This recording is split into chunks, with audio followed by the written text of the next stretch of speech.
just gets too stifling. So it's not dissatisfaction, it's because you want to actually broaden your horizons and get some more musical experiences. All I need is a miracle. All I need is you. People do find it very hard to understand what's going on with us, because there's no one else quite like us, I think, I mean, Phil's had the most amazing success. You can't get much more than that. The Mechanics have done well. Genesis is still doing well. Tony's been doing film scores and stuff, so we're all very active. Did I mention my solo projects? Tony's solo album was very good as well. Tony? That name rings a bell. Tony? Yeah, I think he plays sax. No, cello.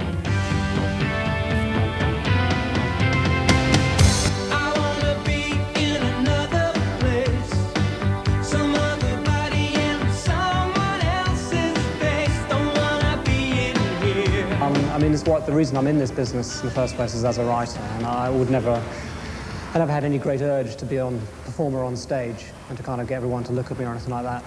And as a musician, as a player, I never sort of felt this was something I did that much better than anybody else. It was always as a writer that I felt this is what I felt that I had something special at.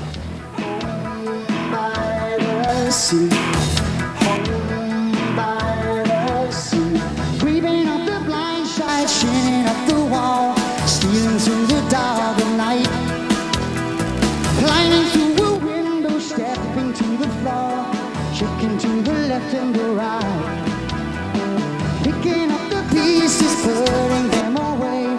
Something doesn't feel quite right. I think Home by the Sea has always been one of my favourite songs. I mean, Domino and Home by the Sea are the ones, key songs in the set for me in many ways.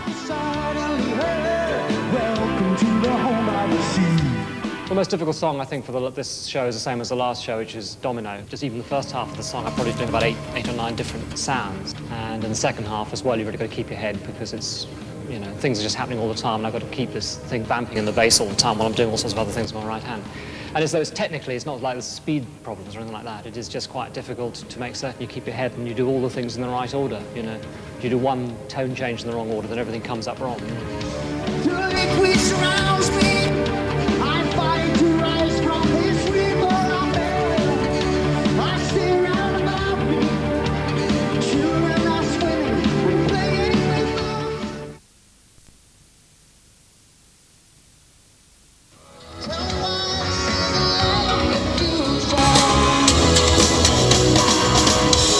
Now this is the world we live in. These are the hands we Went to Houston because our normal rehearsal place is Dallas, because Mary Lights and Shoko Sound are here, but we needed a building with a 52-foot height, which is hard to find, actually. It's harder than you think.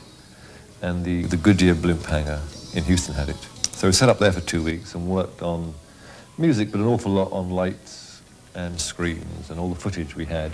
When I walked in the hangar in Houston and saw exactly what it looked like, I mean, a drawing that's this big with just lines, you know, looks a little bit different from all the strategic scaffolding that has to be placed, you know, for support. And there was a lot of hardware, and that's what struck me, and I thought, I just don't see how this can all come together in 3 weeks.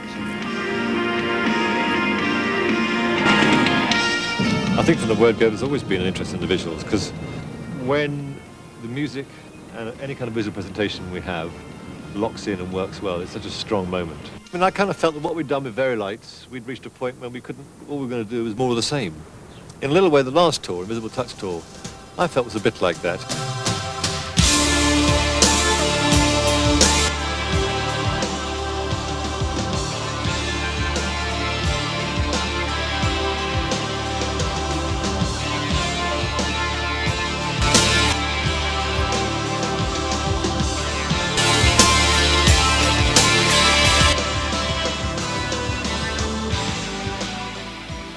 Whereas to me, this tour is definitely not a continuation of that. And this time round, we've kind of, using Very Light still, but we've added a new element with these Jumbotron screens, which are screens that work in daylight as well as darkness. We decided right from the word go that we weren't going to use it just as a video assist, because I think that's been seen a lot of times. It's exciting and it's good to do, but we wanted to try and integrate it more with the band. I mean, it is a problem with these things that you end up either looking at the screen or at the band. I think with a song like Dreaming While You Sleep, for example, when I'm in the front of the stage sitting on the chair like as if in a hospital waiting room, is basically what it's supposed to be. I think that kind of works because the screams are like what's going on in my mind. Dream while you sleep. Dream while you sleep. Memory is the key. Ooh, dreaming while you sleep.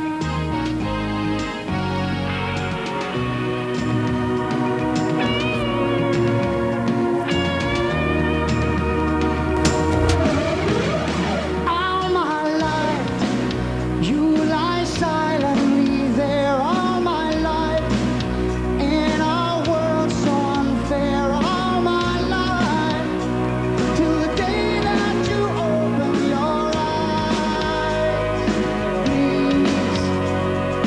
Please, please, please, open your eyes.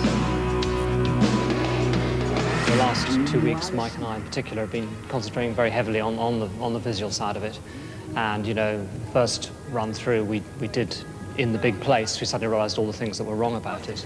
Yeah. I've always seen this as just crossfades. He says, Well, that's what I had. and then just sort of floats However, across. No, you know, Matthew I felt mean, it should be cut. Yeah, I don't think it should be cut. I Well, don't- I talked to him this Great. before. I don't think it should be cut. Well, what do we I want to don't do? either. Should we make an executive decision here? Yeah, I think it should be dissolved. And we arrived over here the first day, and they had all these banks of computers and laser discs, and none of it worked, and they got the wrong system completely. As usual, wires get crossed. No one quite knew what we wanted to do. So it's Yeah, but it's just one. But it's one button, One yeah. button. Oh, yeah, it's one button. Assuming the one button works, and assuming the person operating it can Press it in time. press it at the right time, then we're okay. Yeah. That's all it Yeah.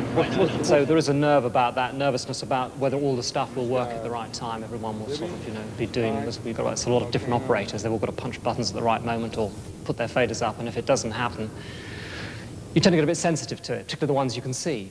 You know, there's some songs where you can actually watch the screens a bit and you know if it's going wrong.